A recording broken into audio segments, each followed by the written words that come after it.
this story is related to my friend teacher. He was once sitting on a balcony of a building in Mayapur, which is a beautiful place in India. Ganga, Ganges River flows by, and it's wherever you turn, it's just so picturesque, and it's very beautiful, colorful, and the sunset are just absolutely spectacular. They even help dolphins. A little bit different than you, they're completely black. They're completely black, and the fins are somewhat different. So I was sitting in this beautiful environment, sitting on the balcony, and he was receiving a massage. Now, massage is administered from the Ayurvedic point of view as a greatly medicinal thing. So he was an old person who was receiving this massage as a health remedy. And then he pointed to his young assistant. He pointed to a little nest. There was a nest.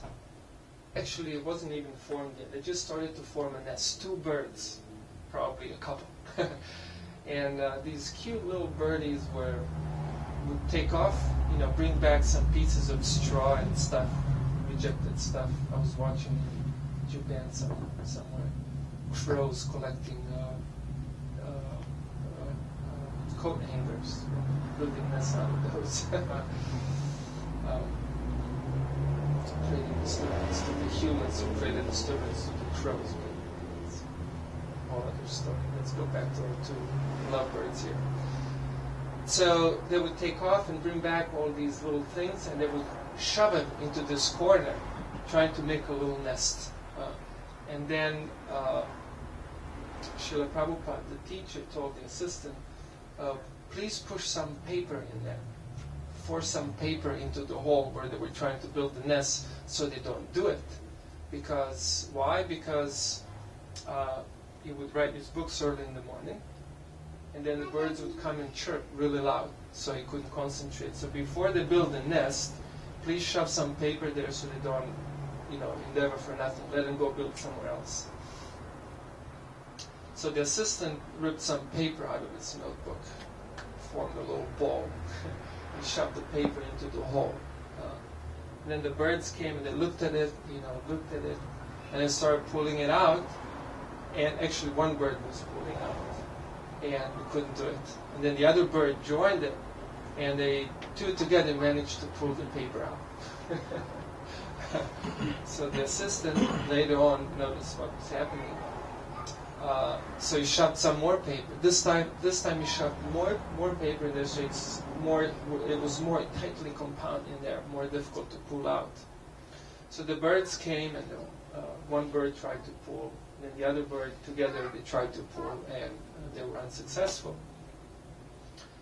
And they went out and they came with a 3rd bird. Okay, so now these 3 birds managed to pull the paper out. Okay. And then the assistant, this time even more paper, and really shoved a whole lot of paper in there, really, really tight. And this time birds tried. Once tried, twice tried, 3 times. I guess they couldn't get a 4th bird to join them. And they eventually gave up.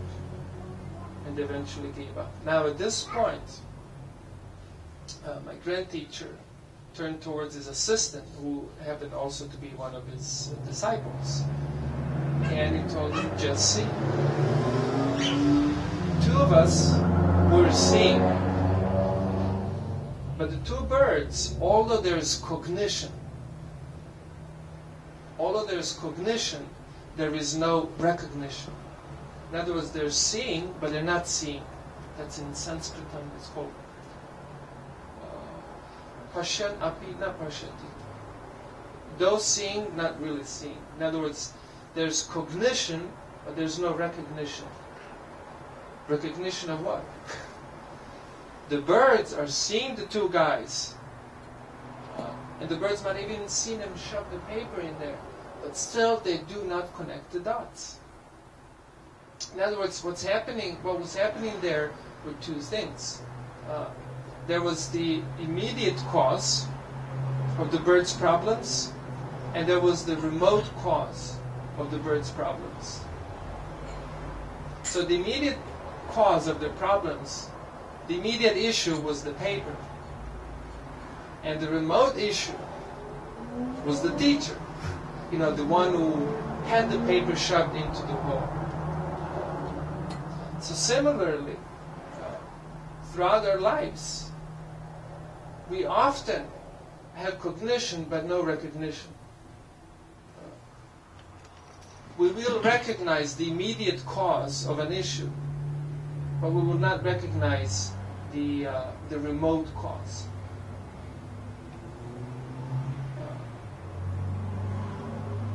There's an interesting story of a miser. I don't know about you, but if there is a thing that annoys me, that's a miser. I can hardly think of anything more annoying than a miser. And there are different levels of misers, different grades of misers. So this particular miser was supremely miserly. You know, like some people, okay, they don't want to, I mean, even that's, oh my God, that's also too annoying. Can I even say it? I'll have to control myself. Okay. You know, they're so miserly, they don't even have a sense of sharing. Like once I went to a fellow invited me to his home, and then his mom made European pancakes. They're very thin pancakes rolled up. Very delicious. And she brought him to the table, and, we both went to grab him, and he pushed me away, and he took all the pancakes. And then he ate until he was satisfied. This is now you can take. I was in his house, for God's sake. Ever have experienced anything so extreme? Anyways, so there's no sense of sharing, no sense of service, no sense of giving. There's just like an animal, Not even animals are not like that. I mean, many animals are very loving and sharing. So it's very disturbing when you see a miser. Okay, and then the highest grade of a miser is that one is so miserly, one does not even spend for one's own self. He just sits on it. I just have it. That's all. So this miser was of that category, and he spent his life like this, annoying his own friends, his own family members, and everyone around himself. And then eventually one day, it just dawned on him that this is ridiculous. I mean, this is not where life is at. So he abandoned it all, abandoned this attitude, and he changed around. As a matter of fact, he became a mendicant. Who knows what a mendicant is? Mendicant. I guess I have to translate this. Because you don't find mendicants anymore. But previously, in pre-industrial times, people would, when they would really get interested in spiritual life, they would become like these traveling renunciants. They would just travel the world and just carry what they would wear on themselves, and maybe one pair set of clothes on their shoulder, like on the backpack or something like that. And just go all over the world, just travel like that, detached, renounced, and just experience everything, not hating anything, not liking anything. Here and there they would beg a little something for sustenance. This was very common before. So he became like that. And this used to be very much respected. If someone would take up this kind of lifestyle, people would respect that person. And everyone, whenever someone would see that person, they would give that person something. When I was a kid, we often, every few months, mendicants would like this, 1 or 2 mendicants would stroll through our town. Then everyone would come out and give him something. That was a custom. Because they're considered like holy people, just completely dedicated to spiritual stuff. And but this person experienced a different story after taking up this lifestyle. Because of his miserly past, now everyone, not everyone, but a whole lot of people didn't like him. To the point that once, traditionally in India, mendicants would carry like a water pot and a stick, particular type of a stick. So once he sat down to meditate, and then people gathered around him and recognized him from his previous times, and then they took away his stick and took away his water pot, and said they would give it back, and then as soon as they would try to reach it, they would pull it away. They wouldn't give it back. And this way they would tease him. You think you're some kind of a mendicant here. Making fun of him like this. And then eventually, one of the most extreme things that he experienced was when they actually tied him, like an animal, to his stick.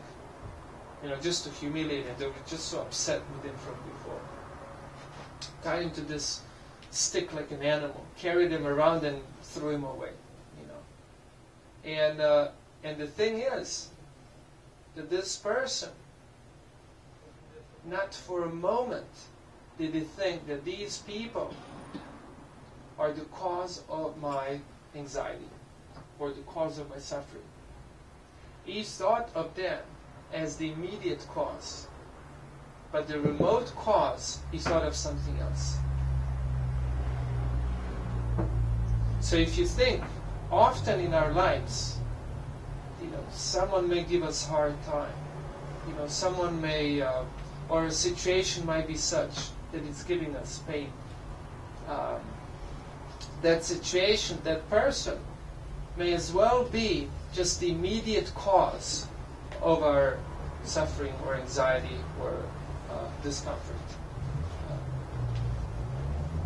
If anyone is to blame, that should be the secondary, the remote cause. Now, what that is, sometimes could be just something that we've earned.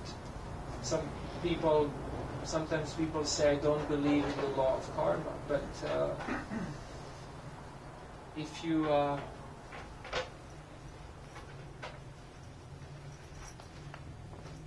hurt, you certainly deserve to be hurt. If you help, you certainly deserve to be helped. I'll just tell you one short story and then I'll end there. This is a true story from the Second World War. There were these two German boys, and they were playing around. And this one day they were eating their sandwiches, and one boy completely ate his sandwich. The other one boy just took a few bites and threw it in garbage. Now, people nowadays commonly do this, but people who had previously, especially people who had some kind of spiritual vision, would never throw away food. Like, I was also raised like this. It's a horrible thing to do. You throw away food. It was not a good thing to do. And he threw away this one slice of bread, And this other friend chastised him. He says, what are you doing? I mean, that one slice of bread could save someone's life. And now you fast forward many years later. They both ended up in a concentration camp by Germans. So finally, needless to say, they weren't quite partying there. They were starving for the most part. So when the American soldiers went in and freed all these people from the concentration camp, doctors were one of the first to go in and try to help these people. And his friend, these two friends were still together. The one was so emaciated. And then the doctor came and he said, one slice of bread would save this man's life. And at this point, his eyes just went wide open. And he looked at his friend, who chastised him for tossing away that slice of bread. And he told him, remember. And they couldn't save his life. Because his malnutrition came to that point that they just couldn't help him. I mean, had they had a slice of bread, they could have helped him, but they did not. And he actually ended up dying. Right? Kind of a sad story, but anyways, it's instructive. I personally cannot bring myself to believe in injustice. Because we all internally feel if we are treated unjustly, we all feel this is not just. Why do we feel it's unjust if justice does not exist? So if you hurt, you should be hurt. If you help, you should be helped. So therefore, similarly, there are immediate causations of our suffering and there are remote causations of our happiness and distress. And we basically go around and sow these seeds around. Then later on along our path of life, we harvest what we sow. Purusha sukha dukhanam bhoktritve hetu uchante. The entity is the cause of one's own happiness and distress. So, turn off the mic and turn on you. If you have any questions or comments, or would like to add something to yeah. So basically, when you say if you hurt, it's because you deserve it. Can you elaborate more on that? If you hurt, you deserve it. I mean, If you're hurting, like if you're experiencing hurt. pain, if you're experiencing suffering, what to do with it? Embrace it? Yeah. Let it go? This story of this miser is very instructive because at the end he speaks something very profound. He goes there and then he thought, what is the cause of my suffering here? First of all, he thought of his mind. And he said, depending on the state of my mind, I can perceive this as desirable, undesirable, or nothing. It all depends how you perceive it. For example, anyone here surfs? Surfers? Wow, no surf. Amazing. One time. He surfs. Okay. Well, I gotta come up with it. We need to have more folks with a common experience. I surfed once in my life. Yeah. That doesn't make me surfer. No. Okay. Anyway, surfing, whatever. When you surf, you're actually experiencing pain. You're actually experiencing physical pain. I mean, you're straining. Your muscles are straining. You're suffering. From a point of view, you're suffering. You're endeavoring to hold the board, to pedal out there. I mean, it might be even a little cold, on your feet or your head or whatever. But if you don't have a good suit, but overall, it's physical pain. Correct. But because you perceive that whole activity gives you some kind of pleasure, even though it's a pain, you perceive it as pleasure. So then he thought that actually I have the ability to adjust my mind in such a way that I can perceive anything as a form of pain or as a form of pleasure. So it started from there. I mean, it's kind of too complex, so I don't want to go too much into it. But just, that's number one. When you experience pain or pleasure, I mean, just for one example, when I was a soldier for a short while. Phew, that was rough. Thank God it ended. That's how I perceived it. Some guys were loving it, But, music that I played, at that time I used to listen to jazz music, And I remember playing this jazz music in a room with about 12 soldiers, At one point, one of the soldiers, flipped off the bed, jumped down, and I thought he was going to punch me.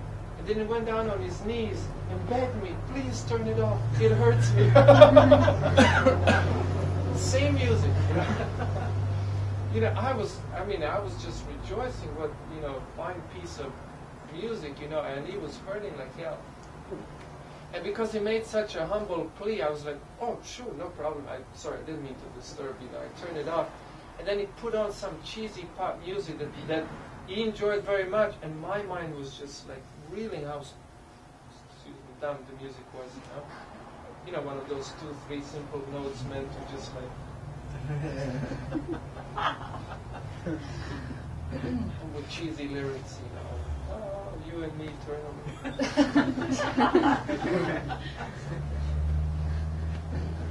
Whereas in reality, it's neither him, neither her, neither eternally. So same thing, you know. One thing causes pain, or so. Okay, so that's the first thing. How do you perceive it, you know? And then how do you relate to it, you know? What's the reason for it? Because once you know the reason for a thing, you completely can change your attitude towards it. Because you do, you know, as we act now, we do by the law of justice deserve or not deserve certain things in the future as we move along. I mean, of course, some people may not agree with it, but you know, I have very reasonable, logical reasons to support that. So, number 2 and number 3. So just so that way I remember. I just have a question because recently I picked up some bad karma, and I know where it comes from. It comes from 5 years ago when I treated somebody the way that I'm being treated now. So how do you break the spell? How do you break the spell? Yeah. Karma ni nirdahati ketuja bhakti bhaja. That's the Sanskrit mantra that says how the karma gets burnt up. Nirdahati means to consume like fire. First of all, one thing that I wanted to say, and I was debating whether to say it or not, is that remote cause of most of the things that happen in this world are leading us in a particular direction. And my humble suggestion is that that is a spiritual direction. Any other direction, sooner or later, will hurt. Whereas the spiritual direction, I'm just speaking from personal experience, it just gets better and better and better and better and better.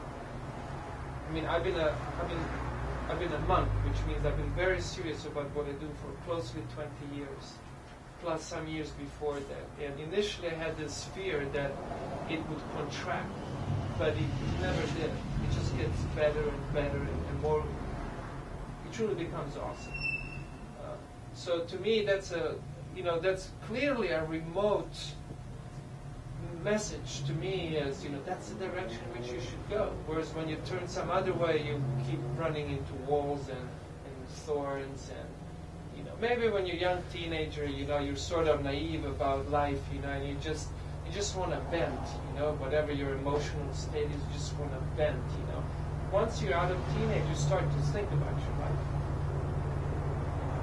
What the life is all about and how should be led, and what is there, truly to be achieved, what's worth the achievement, like that.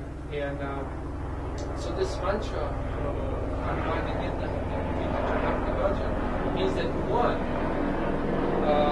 and if you read also texts such as Bhagavad Gita, for example, 5th chapter talks a lot about this, that when you solely dedicate yourself, all of your activities, like exclusively to the path of spiritual enlightenment, that in itself burns up the karma. Good and bad. That's an interesting thing. Like pleasing and unpleasing karma, everything gets destroyed. Is that cool? Yeah, I was just thinking that I'm going to treat this person the way I wish I would have been treated. Yeah, we should always do that. Like we as humans, we think we have right to, there's a cat walking down the street and, people throw rocks at it, knives and whatnot. What if I do that to you? I mean, what's the difference between you and a cat? Yeah. Forget yourself. How would you feel? So that's also conscious, cognizant creature that feels pain as much as you do. Let alone, fully developed mammals and then later on humans.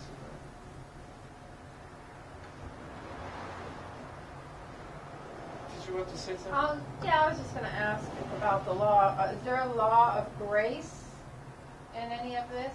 Yeah, that is the grace, because that is the grace, because sometimes people, the worst type of a criminal is criminal who does not understand he or she has committed a criminal act. Like the moment you show that you've learned a lesson, I mean the judge, I know I broke the law a billion times. Got busted many times. So I was a wild teen. Okay.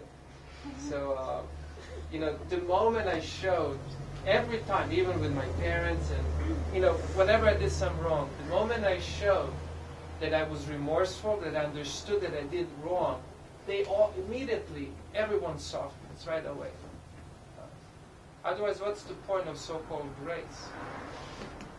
To let a person continue ignorant life is not grace. So therefore, when you're heading into a wall and you hit the wall, well, that's grace. It's telling you you're walking the wrong direction.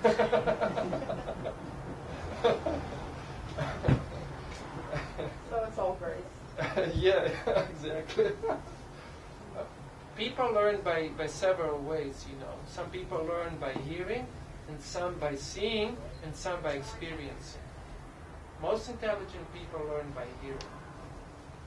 Those who are less intelligent, they have to see it. It's more graphic, And those who are, even slower, they just have to experience it. And those who are really slow, they experience it time and time again.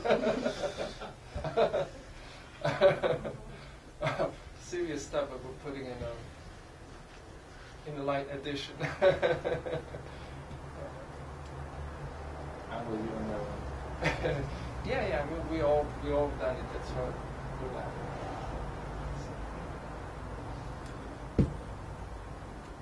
Okay, if there's nothing else, life is about learning. Life is not just learning is ecstatic. It's so blissful to learn what life is all about.